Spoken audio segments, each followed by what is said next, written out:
નમસ્તે મિત્રો, કેમ છો સુરતવાસીઓ? આજે સુરતની અંદર જોરદાર વરસાદ આવ્યો છે. આપણી દેશી ભાષામાં કહીએ તો સોતરા કાઢના કેવો વરસાદ છે. તો આ વરસાદની સિઝનની અંદર મિત્રો ખાલી આપણે ભજીયા અને લોસો ખાવામાં ધ્યાન નથી દેવાનું, પણ આપણે ડ્રાઇવિંગની સ્કિલ પણ સુધારવાની છે કે કેટલો ડિસ્ટન્સ રાખવો જોઈએ, કઈ લાઇટ ચાલુ રાખવી જોઈએ જેનાથી આગળ પાછળવાળા વ્યક્તિને આઈડિયા આવે. આ બધી વસ્તુ આ વિડીયોમાં શીખવાના છે આપણે. તો આ વિડીયોના અંત સુધી જોડાયેલા રહેજો. 15 મિનિટ છે, પણ 15 મિનિટ તમારી સેફટી માટે બહુ જ ઇમ્પોર્ટન્ટ છે. તો આ વિડીયોના અંત સુધી જોડાયેલા રહેજો મિત્રો. જો આગળ સિગ્નલ છે, ટ્રાફિક છે, તો આ ટ્રાફિકની અંદર પેલી સામે જે સ્કોડા ગાડી દેખાય છે, હું એને એકદમ નજીકમાં લઈ જઈશ તો અડવાના ચાન્સ રહેશે. એટલે એનાથી 10-12 ફૂટના ડિસ્ટન્સથી આપણે રેગ્યુલર ડિસ્ટન્સ છે મિત્રો એ 5 ફૂટનો રાખતા હોય તો અત્યારે બમણો રાખવાનો. રેગ્યુલર 10 ફૂટનો ડિસ્ટન્સ રાખતા હોય તો અત્યારે 20 ફૂટનો રાખવાનો. જો ડિસ્ટન્સ હશે તો કાંઈ પણ પ્રોબ્લેમ આવ્યો હશે તો આપણી પાસે જગ્યા હશે તો આપણે કંટ્રોલ કરી શકશું, એડજસ્ટ કરી શકશું. અને ખાસ વસ્તુ મિત્રો કે જ્યારે પણ વરસાદ ચાલુ હોય ને ત્યારે આગળના નીચેના જે પેલા ફોગ લેમ્પ આવે છે ને, નાના લેમ્પ, એ ફોગ લેમ્પને જરૂર ચાલુ રાખજો કે જેથી આગળના જે વ્યક્તિ છે, ખાસ કરીને સિંગલ પટ્ટી રોડ ઉપર કે જે જગ્યા જે રોડ ઉપર ડિવાઈડર ન હોય એ રોડ ઉપર નીચેનો ફોગ લેમ્પ ચાલુ રાખવો. અને બીજા નંબર ઉપર પાર્કિંગ લાઇટ ચાલુ રાખશો. જો અત્યારે આપણી ગાડીની પાર્કિંગ લાઇટ ચાલુ છે, જો અત્યારે અહીંયાથી બંધ થાય છે અને આ જગ્યા ઉપરથી ચાલુ થાય છે. આવું ત્રિકોણવાળું લાલ કલરનું નિશાન આવે, બધી જ ગાડીની અંદર આ ઓપ્શન હોય છે. એવું નથી કે ભાઈ આ ગાડીની અંદર છે બીજી ગાડીની અંદર ન હોય, બધી જ ગાડીની અંદર આ ઓપ્શન છે.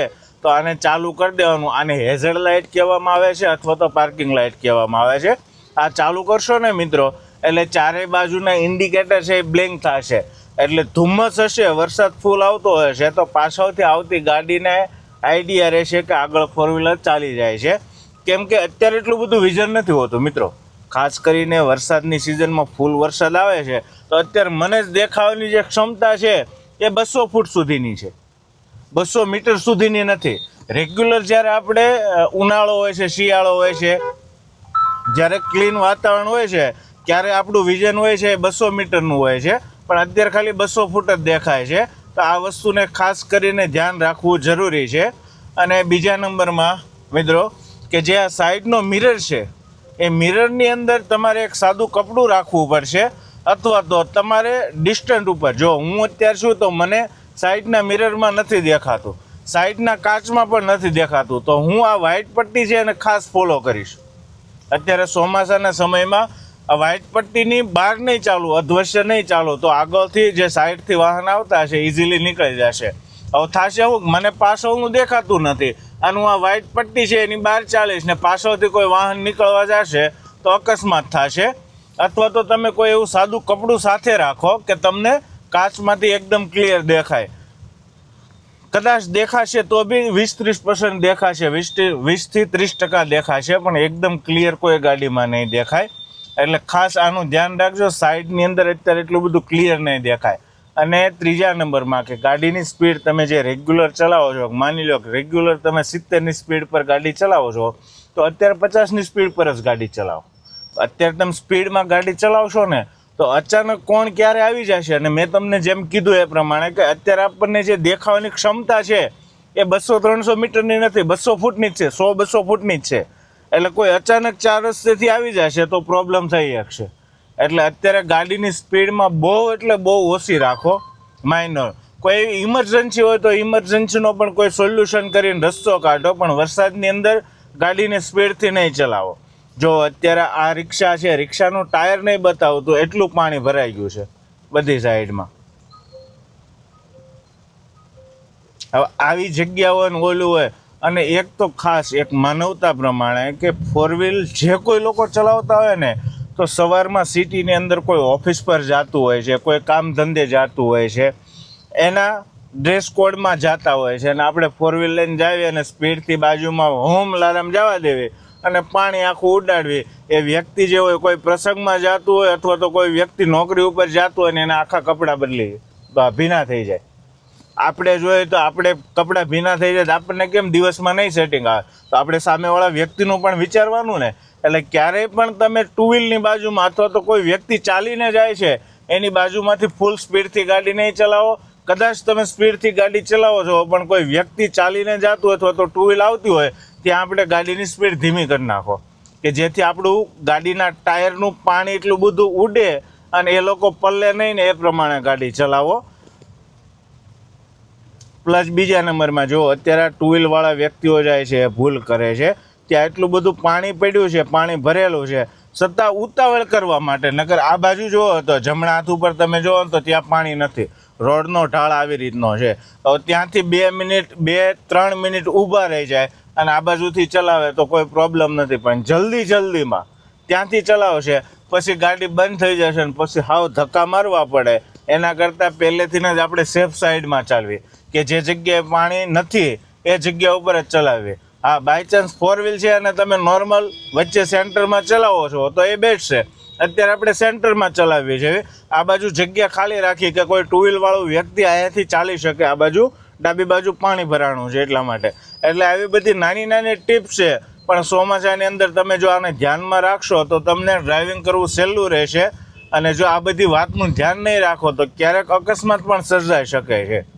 પ્લસ બીજા નંબરમાં કે ઘણી વખત 4 વ્હીલવાળાને પ્રોબ્લેમ એવો આવતો હોય છે કે સાઈડના મિરરમાં તો નથી જ દેખાવાનું, એમાં આપણે કંઈ કરી બી નથી શકવાના, બહારનો છે એટલા માટે. પણ આ જે મેન મિરર છે આની અંદર ઘણી વખત ધુમ્મસ લાગી જતો હોય છે. તો આમાં શું કરવું, આનું સોલ્યુશન શું છે? એનું સોલ્યુશન તમને સમજાવું કે કાચને એકદમ ક્લીન થઈ જાય છે. 2 થી 3 પોઈન્ટ છે, જો એને તમે યુઝ કરશો તો કાચ તમારો એકદમ ક્લીન થઈ જાય છે. તો અહીંયા બતાવજો કેમેરામેન ભાઈ, જો અત્યારે આ આપણું એસી રહ્યું બરાબર છે, આ એસી ચાલુ છે. હવે અહીંયા છે આ મિરરનું ડિફોગર, આની ઉપર ક્લિક કરશું એટલે આની જે ઠંડી હવા છે ને મિત્રો એ આગળના ડેશબોર્ડમાં વહી જશે. અને ડેશબોર્ડમાં જશે એટલે વિધિન 1 થી 1.5 મિનિટની અંદર તમારો આખો કાચ ક્લીન થઈ જશે. પછી બીજો પોઈન્ટ મિત્રો કે આજે મેં તમને અત્યારે સમજાવ્યું ને, આ તો તમે ઘણા વિડીયોમાં પણ જોયું હશે, તમે પણ અનુભવ કર્યો હશે. પણ એક પોઈન્ટ હું તમને એવો બતાવું કે લગભગ 90% લોકોને ખબર નહીં હોય. એ પોઈન્ટ એવો છે મિત્રો કે બધાને ખબર છે કે અહીંયા ધુમ્મસ જામી જાય તો શું કરવું જોઈએ. પણ મિત્રો અહીંયા અંદર ધુમ્મસ જામ્યો છે ને તમે એસી ચાલુ કરી એ બરાબર છે, પણ બહારના કાચ ઉપર ધુમ્મસ લાગ્યો છે તો એનું સોલ્યુશન શું છે તમને આઈડિયા છે? એના માટે મિત્રો એસીનો જે પોઈન્ટ હોય છે એની જ બાજુની અંદર હીટિંગનો પોઈન્ટ હોય છે. બહારનો જે મિરર છે એનો ધુમ્મસ કાઢવો છે ને તો કોઈ દિવસ એસીથી નહીં નીકળે. ઠંડી હવા તમે મારશો ને તો અંદરના કાચનો ધુમ્મસ નીકળી જશે. બ્લર જે તમને દેખાય છે અંદરના કાચનું નીકળી જશે, પણ બહારના કાચનું કોઈ દિવસ નહીં નીકળે. બહારના કાચનું તમારે બ્લર કાઢવું છે, બહારના કાચનો તમારે ધુમ્મસ કાઢવો છે તો તમારે હીટિંગ ચાલુ કરવું પડશે. હીટિંગ ચાલુ કરી અને નોર્મલ વાઇપર મારશો ને એટલે બહારનો કાચ એકદમ ક્લીન થઈ જશે. એક્ઝામ્પલ તરીકે હું તમને જો બતાવું, આ જગ્યા ઉપર નીચે આપણે ડાઉન કરશું ને તો એસી થશે અને આ જગ્યા ઉપર આપણે અપ લઈશું તો અહીંયા હીટિંગ પકડશે. જો અહીંયા ડિસ્પ્લેમાં પણ તમને દેખાઈ રહ્યું છે. આ 25 ઉપર વહી ગયું, 30 આજુબાજુ થઈ ગયું, 30-32 એટલે અત્યારે હીટિંગ આવવા મળી. 32 સેલ્સિયસે પહોંચી ગયો. 32 સેલ્સિયસે આગળનો ડિફોગર કરશો એટલે તમારો કાચ એકદમ ક્લીન થઈ જશે બહારની સાઈડથી. અને જો પાછો અંદરની સાઈડ હોય તો અંદરની સાઈડ હીટિંગ નથી કરવાનું, અંદરની સાઈડ મિત્રો એસી ચાલુ કરવાનું છે. અને આ ગાડીની અંદર સુવિધા છે, બધી જ ગાડીની અંદર સુવિધા હોય છે એવું નથી હોતું.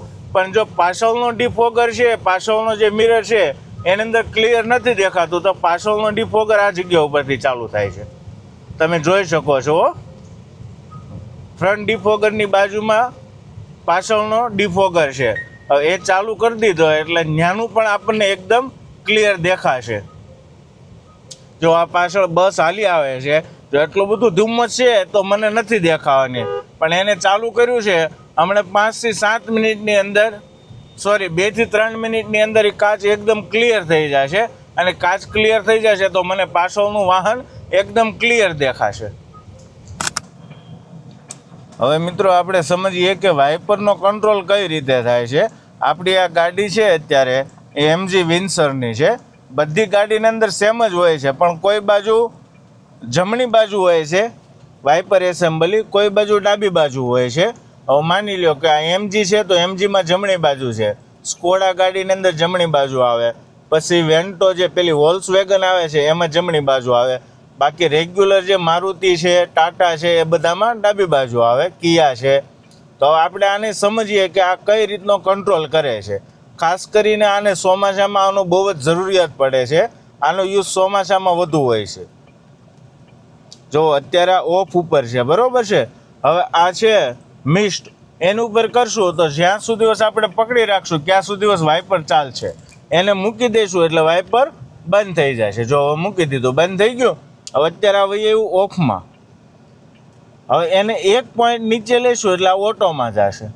ઓટો એટલે જેવી રીતે વરસાદ પડશે, મતલબ કાચ ભીનો થશે એ પ્રમાણે ચાલશે. જો નોર્મલ સ્પીડમાં ચાલશે, એક સાથે સીધું નહીં ફરવા મળે.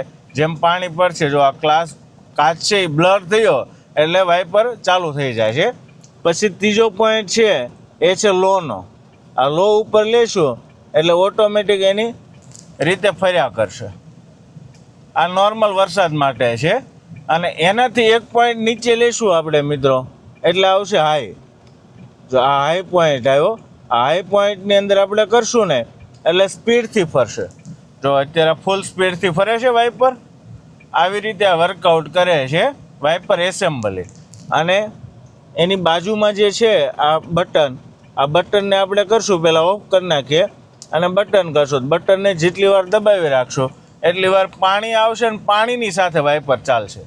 તો આ હતી આખી વાઇપર એસેમ્બલી, જેની અત્યારે આપણે ચોમાસામાં ખૂબ જ જરૂરિયાત પડે છે. એટલે આ જાણકારી લેવી ખૂબ જરૂરી છે. તો મિત્રો, વરસાદમાં જ્યારે પણ આપણે ગાડી ચલાવતા હોય ને ત્યારે ખાસ ધ્યાન રાખવાનું છે કે જે જગ્યાએ, જો આ જગ્યા ઉપર પાણી ભરાણું છે, તો આ પાણી અહીંયા હોવા છતાં બી તમે જો ગાડીની સ્પીડ ધીમી નહીં પાડો અને ફૂલ સ્પીડમાં ચાલશો તો તમારું સ્ટેરિંગનો કંટ્રોલ વિખાશે, બેલેન્સિંગ વિખાઈ જશે અને ગાડી સ્લીપ ખાઈ જશે. એટલે ખાસ ધ્યાન રાખજો મિત્રો કે વરસાદનું જે જગ્યાએ પાણી ભરાણું હોય ત્યાં સ્પીડ ગાડી નહીં જવા દેતા. માની લો કે તમે 70ની સ્પીડે ચાલો છો, પાણી ભરેલું આવ્યું છે, તમે 30ની સ્પીડે વહી આવો, 70 તમે કાઢવા જશો ને તો ગાડી સ્લીપ મારશે, લહેરાઈ જશે. તો મિત્રો, તમને આ માહિતી કેવી લાગી? જો માહિતી સારી લાગી હોય તો વિડીયોને લાઇક કરજો, કોમેન્ટ કરજો અને ચેનલ ઉપર નવા છો તો સબસ્ક્રાઈબ અને ફોલો કરવાનું ભૂલતા નહીં. અમે તમને આવીને નવી અપડેટ આપતા રહીશું, માહિતી આપતા રહીશું. અને હરેક લોકો સુધી આ વિડીયોને શેર કરજો જેનાથી ચોમાસામાં ગાડી ચલાવવામાં સેફટી રહે. Good day.